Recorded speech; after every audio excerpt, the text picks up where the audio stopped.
Morning, do do do do. Love morning, do do do do. Love morning, do do do do. Love morning, do do do do. Welcome. We are live. I am here with Lisa. My name is John, and this is Love Morning. Welcome. Happy to be here with you. Special treat for me. You may have noticed in previous Love Mornings that I have alluded to a special person, and my gratitudes are often around this person. And I know some of you are thinking, sure, you have a girlfriend. I'll believe it when I see it. Well, this is seeing it. This is Lisa, love of my life. Good morning, Carrie Berry. Hi, sending love from snowy New Jersey. Thank you. Hello, Chechi Studio. I don't know how to pronounce that, although I've seen it written so many times, so my apologies. And Isla, are you here as well? Good morning, good morning, good morning. This is a daily practice of gratitude and connection. So every morning at 9 a.m., I go live and try to share a little bit of gratitude and a little reminder to connect during this day and be kind when we can. And I ask you, if you're here, to share something that you're grateful for. You can also tell us where you are so we can start to get this feeling of this network of people all around the world. So good morning. Good morning. Mickey. Thank you, Mickey. And good morning, Holly Celery. Holy Celery. Sorry. Holy celery. Holy celery. Mark as well. Oh my goodness. What a beautiful day this is already. Good morning, Gerbot. Good morning, Vesper.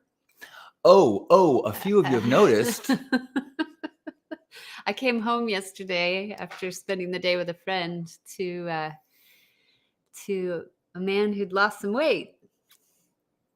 This is the new do. I decided I have a relationship with my hair that is complex. And every once in a while I really start to wonder if am I pink because I need to or I should. And I was looking at my calendar and there's an event that's coming up and I was a little insecure about it. And I was thinking, oh, I should have pink hair there. So people can I can lean on my identity as a pink haired guy. That's kind of these I wasn't consciously thinking that, but I was like, oh, I should be pink for that. And then I was like, oh, that does not sound like this new John that needs this comfort. So I decided it's time to go. Let's free myself from the bonds of obligation. It was great. Someone a comment. Somebody said in Instagram, they're like, "What? That's your signature look." I was like, or that's your signature. I go, my signature is my beautiful heart. This is Forever just the pink. wrapping. Forever pink. But the fact that they said that's your signature look, as a shock, I was like, well, that's affirms why I need to do this every once in a while. Yeah, I really appreciate your relationship with your hair. I feel like you have a lot of freedom and that you let yourself follow your impulses and trust it. I know for me, it would be a much bigger decision to chop my hair off. Well, although you were toying with the idea last night, I'm not sure if that was just joking. Real. Oh, okay. Wouldn't she look great? No. With a G.I. Jane look. Good morning, Pierre. Good morning. And good morning, Caitlin. Our energy together is radiant, says Caitlin. I agree. Thanks. What are you grateful for this morning? Let's see. Christopher is grateful to be able to share some of the nuggets of wisdom from last week's summit with friends. I believe the ripples have been taking effect. Chris was with us here in San Diego, along with 8 other folks, and we had a really beautiful weekend together, exploring what it is to be a love ambassador in the world.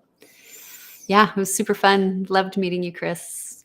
It was really, I'm grateful for it on so many levels.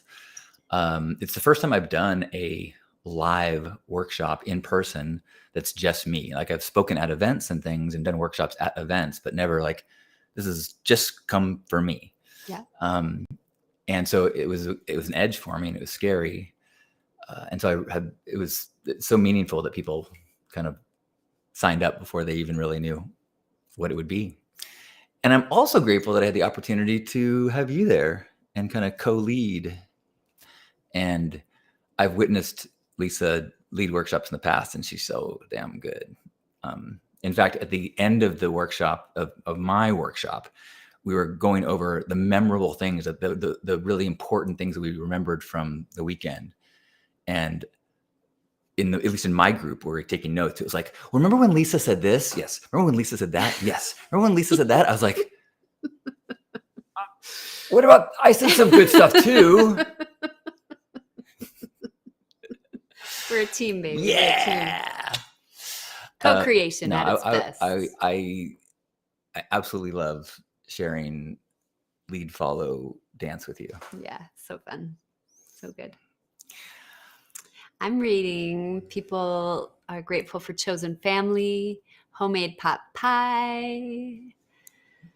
Wow, Malaysia. Awesome. Hey, Bobcat. Good morning, Mingle. Good morning, Martine. And Caitlin says, I'm grateful to be stepping into my power. Boom. I love hearing that. One of the benefits of the shared gratitude is I think you feel a little bit of other people's energy. And it's such a good reminder of all the direction of goodness, good vibrations happening all over the world. When if you just scroll through your feed, you get a lot of negativity vibrations, and you forget that there's billions of people having awesome things happening to them all day long. So thank you for being part of that. My mom is here. Hi, Mom. Good morning, Carla. How's Florida? Gerbot's here, who was with us at the Love Ambassador Summit weekend. Great to have that time with you. And Amy. Awesome. Good morning, Amy. And Maura's here, you're going to be seeing for your healing. Fantastic. Good morning. Maura says, grateful to see our faces and feel the good vibrations we're sending out. Well, thank you, man. It's a perfect segue to what we were going to talk about. Yes.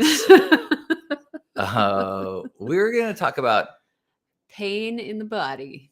Yes. It is a navigation that we're both experiencing right now, and reaching for gratitude inside of it. And also in dealing with personal journeys of pain while in partnership, I think has been a significant thing as well. Totally. I've been talking a lot about my pinched nerve struggles since the end of December. And it's been an eye opener in terms of what that means to be living in pain as opposed to like have an injury. And that is something that was not new to you. And so it really felt like I understood a lot better of some of the aspects of your practices and your priorities of self-care. Because I am now my priority list has been erased, and everything on it right now is things that will help me feel better and feel okay and avoid the pain. It's unbelievable. And me. Oh yes, no. But that's a good point though, because even the love of my life, this joyous presence of you, at times it's a struggle for me to be present with you. Totally. Like we've had a real struggle with like, you'll come and give me touch and connection, and it'll hurt. Mm-hmm. And it's been like, how do we keep present? How do we not? I don't want to have an association of that when you touch me, it's going to hurt, and I don't want to miss these moments of beauty because I have this tapping sensation that's unpleasant. I'm still working through that. Yeah. I have a different kind of chronic pain than what John is experiencing now. I've had nerve pain before, which is acute and horrible. And And I have muscular and fascial chronic pain and skeletal issues that are out of alignment. So it's persistent. And the more that I move, the more pain that I'm in. And and yet the more that I stay stagnant, the worse it gets. So I have to move in order to keep things looped up and moving and going well. But it's quite dispiriting when it Dispiriting. hurts to do that. That is a great word. But I have learned a lot from it. Like it's and I can feel the gratitude in this moment, even though I can feel the pain in this moment, that it has taught me the value of true presence.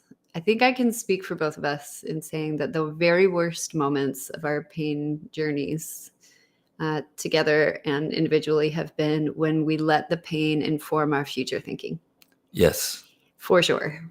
And when we see the future through the filter of our current experience of contraction and pain, it's very hopeless and it's very understandable, but not very helpful. And I'm noticing that I can use the invitation of the pain to come back into presence right now and to actually ask, what are the sensations, with curiosity again?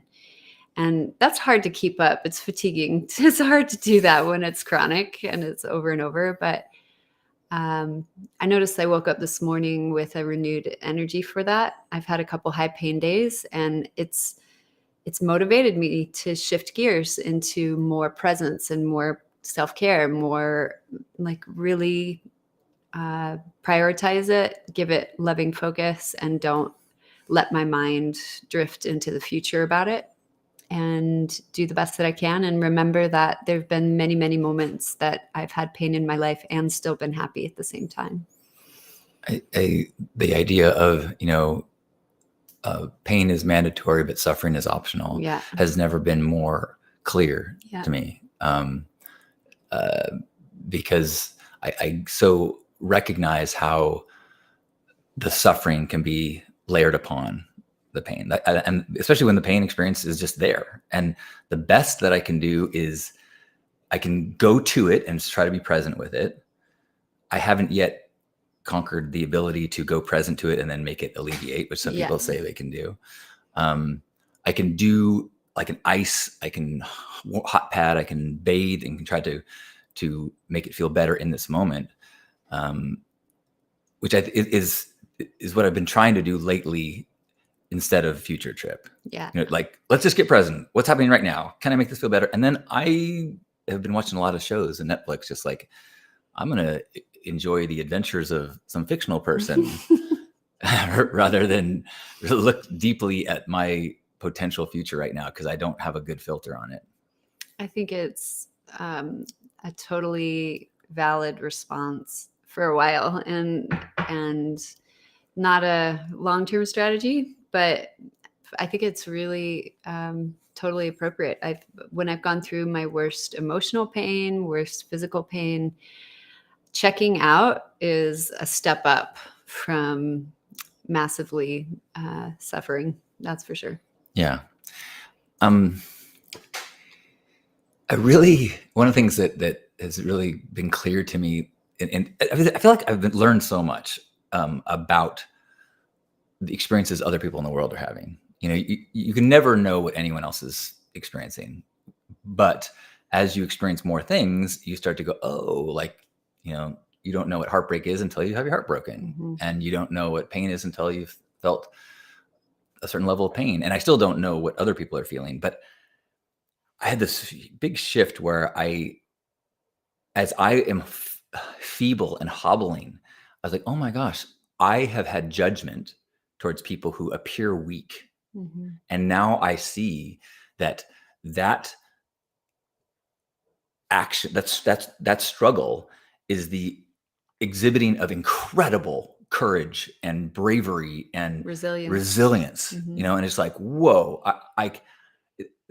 the teenage, oh man, look at that old man, is now like, respect, dude. You are still walking to the store, like, and that, like, I just want to crawl in bed and watch Netflix, you know, and you're Mhm. just going on with your life and just dealing with it. Like, bravo. Mm. I mean, seeing other people here sharing their experience of chronic pain and that there's been a lot of learning from it. I'm curious if those of you who've experienced extended pain, and that would include emotional to me. Like my worst emotional pain is way worse than any physical pain that I've ever had in my life. Um, and like persistent depression or persistent anxiety or grief. And I'm curious, like, what everybody here is learning, because I don't have it all figured out. That's for sure. You got some wise answers. Mickey said that I've had chronic pain since 2008. It's changed my life and taught me so much. Mm-hmm. I know Jamie's saying 100%. So important, such an important message, resilience and respect. Mm-hmm. Yeah. I mean, it's, and like the phrase, like nothing more important than your health. It's one of those things, like some things don't make sense until they make sense. Yeah. Yeah. And aging is real, and it's part of living in a body over time. I think it's another way that life offers us a chance to either kind of wither. And we talked about this at the Love Ambassador weekend. The aging can invite us to kind of contract and wither and get brittle and stuck, or it can invite us to ripen and to actually harvest growth from the pain that we experience. And it's a serious curriculum that I don't always want. But so let me just shift into like my observations about our relationship in this, that this relationship is a quantum shift from anything I've had in the past in terms of my commitment to you and my feeling of partnership. And in that is letting go of a lot of independence, and I don't want to be a burden, and I don't want to take on others' burden. That was old me. And in this place, I'm feeling like I can let you help me, and it's still hard, but like I can just sit and do nothing while you make a meal. And knowing that I would love to help you if you needed help. But I really feel like it's a classroom for me of interdependence and receiving. And it encourages me, because I'm like, I feel like that is really important if we're going to build a life together. Yeah. It's having adventure partners and people to share, just enjoy life. Share the awesomeness of life, which I feel like life has been pretty awesome to me. Is one thing, but having someone to truly share the burden is, I get it now, I guess. I'm starting to. We get what we get. Bobcat says, thanks, Lisa, for mentioning emotional, psychological pain as well. Owies come in many varieties that all can teach us valuable lessons. Serious curriculum for real. Good morning, Izzy. Izzy is sharing that she is grateful for silent disco in the forest and lunch at the beach and with a dear friend. Yes. And that's another thing about this practice and pain and gratitude is that the idea is not to make them into mutually exclusive activities. Of that, gratitude is recognizing there are struggles in my life. There's struggles in the world. There's pain in the world. There's suffering in the world. And there is so much to be grateful for. It's about choosing focus. I think that's been your dharma for a long time. And it's been a practice of mine that I'm sometimes good at and sometimes not. And I'm being tested because it's way harder for me when Yeah. I have pain tapping me. Yeah. Like, I want to look at the cone, Uh-huh. and the crap is literally biting me. Yeah. I'm like, it's a much more challenging practice. Yeah. Yeah. So here's to all those who are having a hard time today. Yeah. Yeah. Doing the curriculum. Welcome and good morning, Kiri. Thank you, Kiri, for leading the Secret Santa for the Hug Nation Gratitude Circles. By the way, if you are not a participant, Gratitude Circles happen daily, 3 times a day in Zoom. You can join at noon, 6 p.m. or 3 a.m. Pacific time, and just come and hear 10 to 15, 30 minutes of gratitude from people, never more than 30 minutes.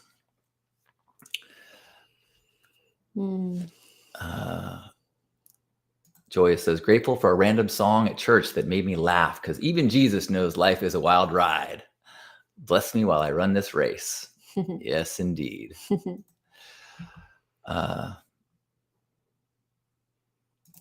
Lori was spared of an accident as a flat tire in the gym. Turned out they're too flat. Grateful yesterday to have 4 brand new tires while driving in a downpour. Thank you for sharing, Lori. I'm glad that you are. And you have a car that moves at speeds way faster than I can run. And allows you to transport yourself without getting wet. We're having some rain here in San Diego, which is like a serious weather event for us. It's awesome. We praise the rain in SoCal. Luann saying grateful for the announcement of the 2024 Temple of Together. It is a beauty. Cool. If you have not seen the representations of the temple that's planned for 2024 at Burning Man, it is stunning. Wow. It was the first like tickle I had of like, oh, I gotta go. This is the first time hearing of it. Carla says choosing focus is a great lesson today. Well, I feel like if I should say my favorite reminder for choosing focus is the bumper sticker wisdom, crap or cone. Every moment in your life, you got to choose between focusing on crap or cone. At every moment, Do people know what you've got a foot. One of your foot is in dog shit always, and one of your hands is holding an ice cream cone. You're always in this state of one foot in shit, one hand in ice cream. The shit is the people that don't like you, your aches and pains, the corruption in the world. At the same time, you've got laughing babies, beautiful sunset, soft cheeks to kiss. They're both happening. And so the degree in which you enjoy your life is where you place your focus. Yeah. And it doesn't mean you pretend that there's no suffering and there's no shit.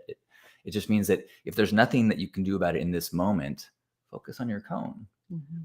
And way too many people set down their ice cream cone and go, oh my God, you have got to smell this. No thanks. And that's something that, it's really hard with pain, mm-hmm. and I talk with my parents and they are very aware that, as they are aging, that their socializing becomes shit sharing stories. Yeah. And they don't like it, but it's really hard not to. Like, what's going on? Well, I got this surgery and this is going, I'm still having that. And it's like, there's nothing wrong with acknowledging your shit, but you should be aware that while that is what's going on, there's other things happening too. It's a yes and. Gratitude is yes and. And for me, I would say my kind of devotional heart has expanded on that practice of choosing focus by moving the focus from worry to prayer and to allowing myself to feel held by a greater intelligence. And it doesn't even need to be like any kind of dogma or specific religious doctrination. I don't have a specific, demagogue that I follow, but I do, I believe that we're held by something greater than ourselves, that there's a divine intelligence orchestrating and moving through life. And that, I know not everybody shares that belief, but it gives me great solace to relax my body into that, literally physically, over and over again, that a lot of my pain is tension. It's just being held by not allowing myself to be receiving what life has for me. And sometimes that means receiving discomfort and things that I don't prefer. But it's my cone is relaxing into that trust. And when I can't find trust, to find like willingness, to like reach for willingness to believe that this is also part of something divine. You said something recently that is just so good. It's like when you notice yourself worrying about something, it's like, I see where I don't believe in God. I learned a song about 10 years ago that just says, why worry when you can pray? And I remember the song way better than I remember to practice it on the regular. But let's remember now. Yeah. And then that's why I'm such a fan of daily practices, because it only takes a few minutes to snap into a cone. I mean, she's out of cone and into crap. Yeah. You know? And vice versa. Like the more Right. we practice something, the more easy it is to return to a state we prefer. And I mean, and all the research says that, as you practice gratitude, it becomes easier. The grooves of your brain become more accustomed to noticing the good stuff. It's science. Carrie says, I think about how so many people have a tendency to demonize their cone or feel shame for having one at all. It's so important to understand how to really receive the joy from cone. Amen. I feel like that's one of my biggest lessons from you. I feel like you are really good at enjoying your life, and that I've had this orientation, like, gotta work hard and gotta do better. And that kind of addiction to improvement has become an obstacle to relaxing into joy a lot of the time. And so, I totally agree. I'm thinking of Adrienne Marie Brown, who I love and who wrote Pleasure Activism. And on the first page of that book, it just stopped me cold. She writes, pleasure is a measure of freedom. And that sentence had never occurred to me before I read it in that book, and it stopped me. And I've really been meditating on it ever since. It really is like, what have our lineages, suffered for, if not to give their children and their children and their children more joy? I really believe the gift of inhabiting a physical body that is experiencing sensations and thoughts and the adventure and joys and even the struggles and then the triumphs. I mean, that it's this massive gift, and that I think it is meant to be a reward. There's a great comic I saw of all these spirits kind of waiting in line for a body, and that we are on the ride. This is the ride that spirits are waiting for eons, until you get a chance to get into a body and experience a life. And we're having it. And it's like, but part of the ride is it hurts. Yeah. And that's been really, I've been thinking about that a lot lately, that it's not all cone. The experience, the ride of being a human being has costs. And I saw a previous comment that was talking about how, we experience things in contrast. We live in a dual world of experience, which means for everything there's an opposite. And so for all pain, as soon as there's absence of pain, there's a much deeper quality of relief and appreciation. And so we just don't get one without the other. Yeah, I mean, everything is relative, and in our experiences, which is another reason why gratitude is so important, is because we keep creeping up. Unless you're in pain. If you're in pain, then I think it's good keeping that Yeah. gratitude floor. That's been a powerful one of the last few months of, with the world chaos, just really feeling grateful for feeling safe. Mm-hmm. And then that lowered my floor of gratitude. And then this recent chapter of pain, like even lower, like, wow, like there's so many things I was taking for granted when, even with a daily gratitude practice for 4 years to twice a day, I still was not really feeling grateful for safety and for health. And it's like, from that place, it's crazy what it's done to like ambition for me, Mm-hmm. or like, I don't need to do anything to be happy. I just need to appreciate the things in the floor of that gratitude place, and then everything else is kind of bonus. And I get to be in love with you, which is awesome. I'm so happy.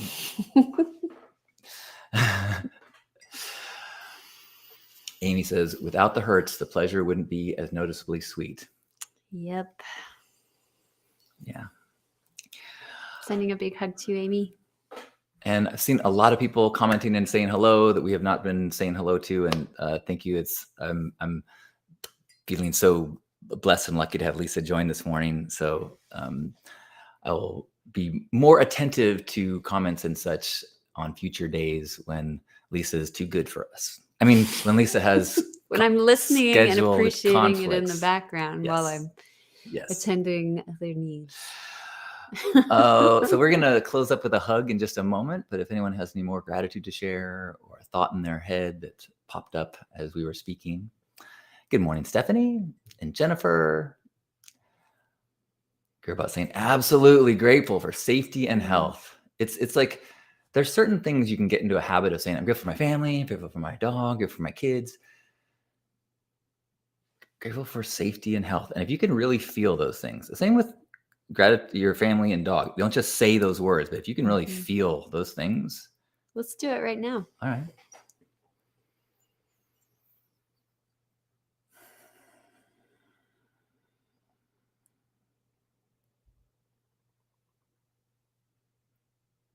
Feeling grateful for this present moment, noticing all the places where our body is feeling good. If we have injuries or pain, noticing that everything else is functioning perfectly after decades. I am appreciating the miracle of an incredibly complex ecosystem that is my human body, that just functions without any conscious involvement from me, that is doing its thing, that is oriented naturally to wellness and balance, and it coming back there again and again and again.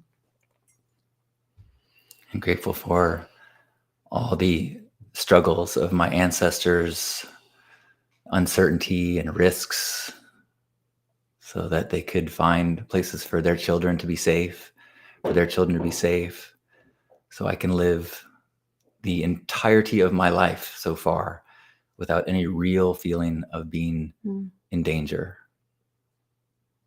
I'm feeling that. And I'm feeling super grateful for the helpers, for the people who've contributed to research, people who've contributed to healthcare and wellness, and being of service to bring forward other people's wellness and to share knowledge about wellness, and all the helpers that I've received the blessing of relief and learning from. Thank you. And grateful for all the fellow experiencers of pain and the compassion shared to me and shared with one another, and the expanded compassion and patience and understanding that we can share on a daily basis with everyone we pass. And thanks for you for coming here today to feel gratitude with us. I'm convinced it's worth it. Well, with that, let's close with a hug. So wherever you are, give yourself a hug And as you are feeling your body, imagine that you're healing everyone who is here through all the internet places that are tuned in right now, or anyone who's popped in and popped out, and anyone who's ever been here ever that has been called to this space of connection and gratitude, knowing that there are so many more people out there than we think who are like-minded and open-hearted. And as we go through the day, we can be ambassadors, we can be permissionaries, letting people know that they're not alone and that it matters to be examples of compassion and kindness. So let's feel one another as we squeeze and take a deep breath in.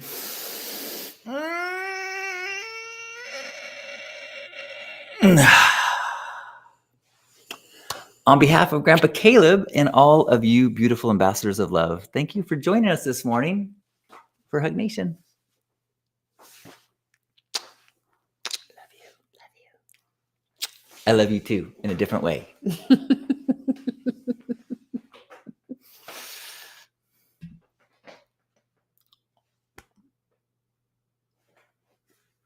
Have a beautiful day.